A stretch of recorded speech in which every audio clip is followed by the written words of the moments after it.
Florida Congressman and House Judiciary Committee member Greg Steube joins us with more.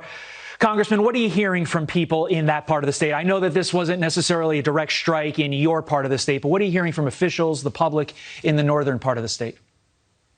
Well, Floridians obviously are no stranger to hurricanes, and obviously by the small number of loss of life, I think the last report there was one, shows that people were listening to warnings from their government officials and being prepared, and that's all good now. Because of the large amount of flooding, people are going to have to clean up and dig out. But Floridians are strong, and we'll get through it. With fingers crossed, Congressman. All right, let's switch gears to what's going on in D.C. Senate Republicans voting to authorize subpoenas for Obama administration officials. We expected this. It happened. Here's what Lindsey Graham told Fox News about James Comey testifying. Take a listen. We're getting to the bottom of what happened, and we'll have a hearing on September 30th with Mr. Comey, and hopefully Mr. McCabe will come in. He's out all over the place. We've invited Strzok to come. He's selling a book. We'll see if Mr. Strzok will come without a subpoena, but I look forward to this hearing. Let's start with Comey. What are you expecting to be the main takeaway from his testimony? Well, I'm sure Lindsey Graham and others are going to try to get into at what point did you know that the basis of all these FISA warrants was completely and utterly false? And did you know it?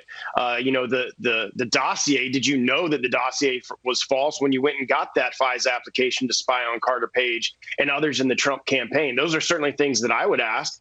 And thank you to Lindsey Graham. We've been trying to bring these individuals in since after and during the impeachment hearing that we dealt with last year and even early this year. But as you know, House Republicans don't have any power in the House because the Democrats are in control. There's a whole list of witnesses that we would like to bring in. So I'm so glad that they're actually starting to bring some of these witnesses to be accountable to these decisions and failures that they had at the FBI. Yeah, we have some of those individuals targeted in the probe there up on the screen, some of the individuals that they're hoping to subpoena.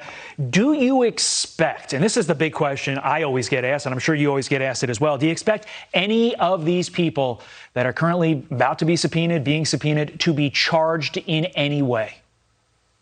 I sure hope that anybody that was involved in providing the FISA court false information that they knew was false based on that dossier, or failing to provide exculpatory information that would have provided the court a basis not to issue those FISA warrants, should be held legally accountable.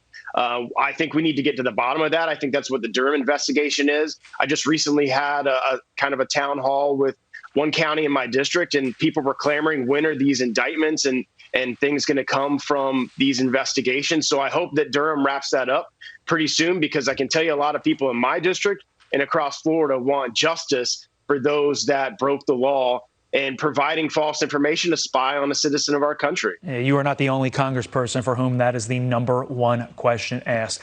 Congressman Greg Steube, we always appreciate your insight here on the program. Thanks for being here. Jillian? Yeah, great to see you. Likewise.